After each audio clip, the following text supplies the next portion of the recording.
ओम नमो दिव्य महादिव्य शिवाय सत्यम नमः नमः प्रकृति भद्राय नेता प्रणता स्मृता सज्जनों।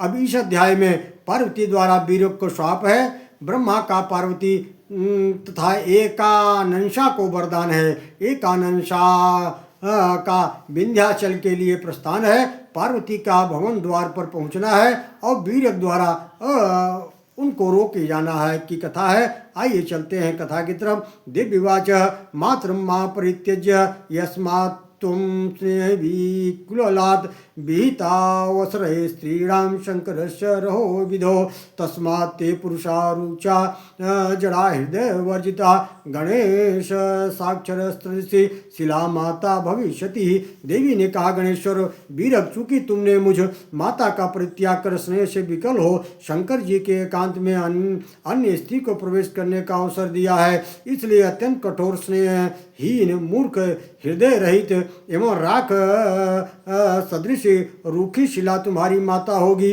वीरक का शिला से उत्पन्न होने में यही कारण विख्यात है। आगे चलकर वही शाप क्रमशः विचित्र कथाओं का आश्रय स्थान बन गया। इस प्रकार पार्वती के शाप दे देने के पश्चात क्रोध से उनके मुख से महाबली सिंह के रूप में बाहर निकला। उस सिंह का मुख विकराल था, उसका कंधा जटाओं से आच्छादित था, उसकी लंबी पूंछ ऊपर उठी हुई थी, उसके मुख के दोनों किनारे भयंकर दाढ़ों से युक्त थे।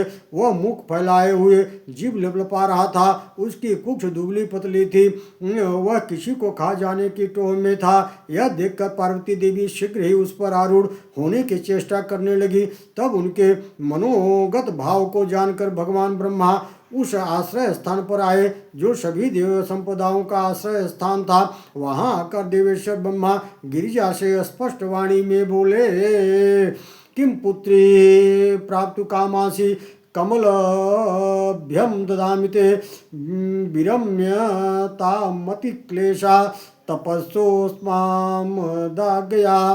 ब्रह्मा ने कहा, पुत्री, अब तुम मेरी आज्ञा मानकर अत्यंत कष्ट तपस्या में विरत हो जाओ।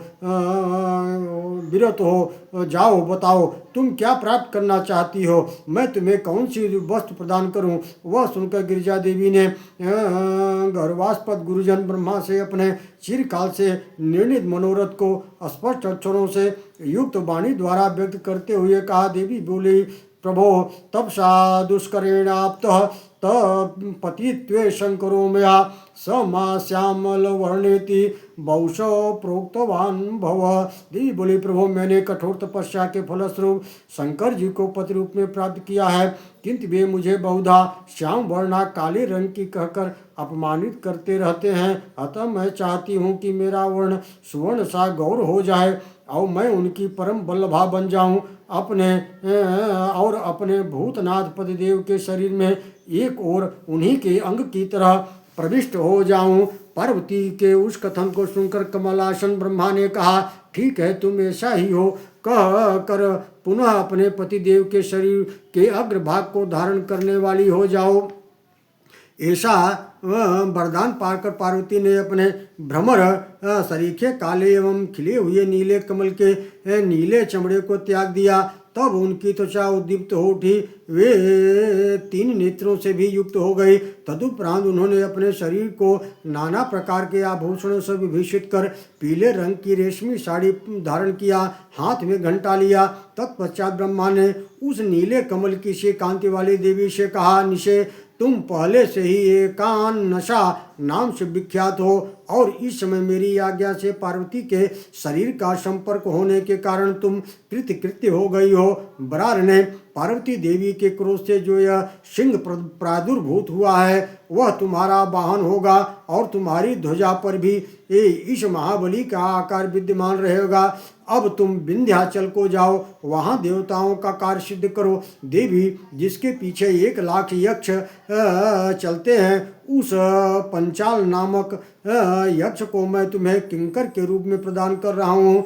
यह सैकड़ों प्रकार की मायाओं का ज्ञाता है। ब्रह्मा द्वारा ऐसा आदेश पाकर कौश की देवी विंध्य पर्वत की ओर चली गई।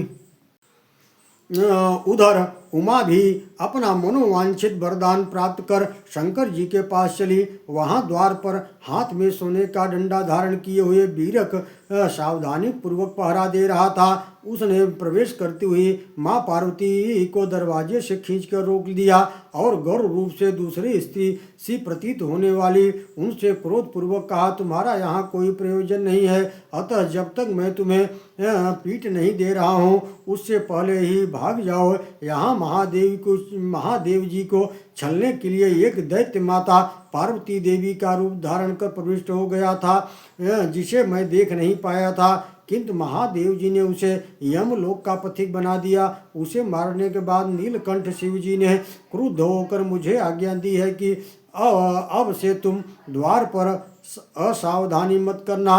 तभी से मैं अच्छी तरह सजग होकर पहरा दे रहा हूँ। द्वार पर मेरे स्थित रहते हुए तुम अनेकों वर्ष समूहों तक प्रविष्ट न हो सकोगी, इसलिए मैं तुम्हें भवन में प्रवेश नहीं करने दूंगा। तुम शीघ्र ही यहाँ से चली जाओ। ओम नमो दिव्य महादिव्य शिवाय सत्यम नमः।